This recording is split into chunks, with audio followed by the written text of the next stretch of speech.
सभी को राम राम साहब, स्वागत है आपका राजस्थान यूट्यूब चैनल पर। सीरीज चल रही है एंटीबायोटिक जीके वाली। आपको प्ले लिस्ट में जाना है और शॉर्ट वीडियो वाले में कल्चर पढ़ा है, बाकी भूगोल अलग है, आधुनिक इतिहास अलग है, राजवंशी इतिहास अलग है। मित्रों, यहाँ एक आपके अनसुलझी गुत्थी को हम लोग सुलझाने की कोशिश कर रहे हैं कि आप लोग कंफ्यूज होते हो चामुंडा माता, नागणेची माता। एकदम यहाँ 2 मिनट में मैं क्लियर कर जाऊंगा कि वास्तविकता में चामुंडा माता क्या क्या है, कहाँ कहाँ चामुंडा है और क्या क्या उनकी विशेषता है, सब कुछ क्लियर कर। देखिए, चामुंडा माता की हम लोग बात करें, गुर्जर प्रतिहारों की कुल देवी है चामुंडा माता। बात क्लियर। गुर्जर प्रतिहारों की कुल देवी कौन सी है? चामुंडा माता। गुर्जर प्रतिहारों की कुल देवी का नाम क्या है? चामुंडा माता। यानी इनकी कुल देवी है, उसका नाम क्या है? चामुंडा माता। तो चामुंडा माता कुल देवी किनकी हुई? गुर्जर प्रतिहारों की। बात खत्म हुई। अब चामुंडा माता के राजस्थान में 3 मंदिर है, एक मंदिर नहीं है। एक मंदिर है अजमेर में। आपसे पूछे पृथ्वीराज चौहान की इष्ट देवी या चंद्रवरदाय की इष्ट देवी, आप बताएंगे पृथ्वीराज चौहान और चंद्र इष्ट देवी चामुंडा माता है, लेकिन नो नो नो, अजमेर वाली चामुंडा।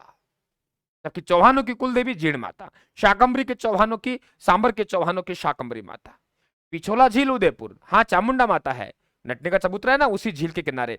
तो हम कहेंगे यहाँ देवी के पद चिन्हों की पूजा की जाती है। बढ़िया सवाल बन गया कि देवी के पद चिन्हों की पूजा की जाती है। तो देवी के पद चिन्हों की जहां पूजा करेंगे, ठीक है, देवी के पद चिन्हों की पूजा होगी, वे आपके चामुंडा माता है। लेकिन चामुंडा कौन सी है? पिछोला झील उदयपुर वाली है। अब आती है चामुंडा मेहरानगढ़ जोधपुर वाली। तो मेहरानगढ़ जोधपुर है, ये आपके गुर्जर प्रतिहारों की क्या है? कुल देवी है। तो तीनों ने अपना अलग अलग रोल बताया। पूरी तरीके से कहानी को क्लियर समझ लीजिए। अजमेर के चामुंडा, पृथ्वीराज चौहान की इष्ट देवी पूछे चामुंडा माता अजमेर वाली। वे देवी जहां देवी के पद चिन्हों की पूजा हो रही है, चामुंडा माता पिछोला झील उदयपुर की, जिस प्रकार से रामदेव जी के पद चिन्हों की होती है। एक मेहरानगढ़ जोधपुर में, ये गुर्जर प्रतिहारों की कुल देवी। अब देखिए, यहां आपके इन प्रतिहारों की इंदा शाखा थी। कौन सी? इंदा शाखा। और इंदा शाखा में एक राजकुमारी थी, उसका नाम था लीला दे। क्या नाम था? लीला दे। तो लीला दे इनकी राजकुमारी है। और लीला दे का जो विवाह है वे एक राठौड़ शासक से हुआ, और राठौड़ शासक का नाम है रावचूड़ा। तो गुर्जर प्रतिहारों का साम्राज्य कमजोर पड़ा। मंडोर पर आप लोग मालवा के सूबेदार ने, मांडू के शासक ने क्या कर लिया? अधिकार कर लिया। गुर्जर प्रतिहारों ने सोचा पार पड़ने वाले नहीं है, ऐसे करते हैं पड़ोस में राठौड़ लोग हैं, उन्हें हम समधी बना लेते हैं और ये ही हमें बचा सकता है, वरना हम तो गए, वैसे भी हम लोग गए, मंडोर भी हमारे हाथ से निकल गया। इन्होंने क्या किया? लीला देव का विवाह राठौड़ शासक राव चूड़ा से किया और दहेज में दे दिया मंडोर। अपना राज्य दहेज में दे दिया, मंडोर दहेज में दे दिया, और ये राठौड़ों के सामंत बन के रहने लगे। इसलिए कहते हैं राव चूड़ा सामंत प्रथा का जन्मदाता है मारवाड़ में। और सामंत कौन बनाए? गुर्जर प्रतिहारों को बनाए। सामंत प्रथा की शुरुआत की और बाद में राव जोधा ने सर्वाधिक सामंत बनाए, इसलिए सर्वाधिक विकसित हुई सामंत प्रथा। किसके समय हुई? राव जोधा के समय। बात क्लियर?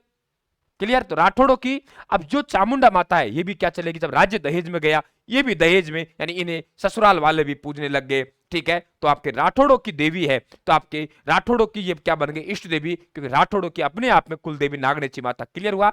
चामुंडा माता गुर्जर प्रतिहारों की कुल देवी है। क्लियर? तो हम ये ध्यान रखें। दूसरी बात, कुल देवी की हम लोग बात करें साथियों, तो नागणेची माता किनकी कुल देवी है? नागणेची माता राठौड़ों की कुल देवी है। और राठौड़ों की इष्ट देवी पूछे चामुंडा माता, जो कि गुर्जर प्रतिहारों कुल देवी है। नागणेची माता के 3 मंदिर है, नागणगांव बाड़मेर में, मेहरानगढ़ जोधपुर में, और बीकानेर में, यानी एक बीकानेर में। इसका मंदिर राव धुवर जी बनवा रहा है, इसका मंदिर राव जोधा बनवा रहा है, उसका मंदिर राव बीका बनवा रहा है। इनमें से मूल मंदिर कौन है? नागणगांव बाड़मेर में एक ऋषि था, उस ऋषि का नाम था लुम्बा ऋषि। लुम्बा नामक ऋषि कर्नाटक से इस मूर्ति को लेके आता है। कहां से? कर्नाटक से। और स्थापना कहां करवाता है? नागणगांव बाड़मेर में। मूल मंदिर नागणगांव बाड़मेर है। राव जोधा ने जब मेहरानगढ़ का दुर्ग बनवाया तो वहां एक मंदिर बनवा दिया। राव बीका ने बीकानेर कस्बा बसाया तो वहां भी एक मंदिर बनवाया। इसका मतलब राव बीका राव जोधा का बेटा था। तो राव बीका की भी कुल देवी कौन सी है? नागणेची माता। हाँ, आगे चल के इष्ट देवी बनेगी तो राठौड़ों की देवी करणी माता भी बनेगी, जो कि चौहानों की कुल देवी है। सब बातें ध्यान रखनी है, मैं समझूंगा कि एकदम कहानी क्लियर हो गई। इसी में आप लोग फंसे रहते हो, कौन किसकी कुल देवी है, एक एक आप लोग साथियों बिल्कुल आपके सामने रख दिया। समय क्या लगा? कुछ भी नहीं लगा।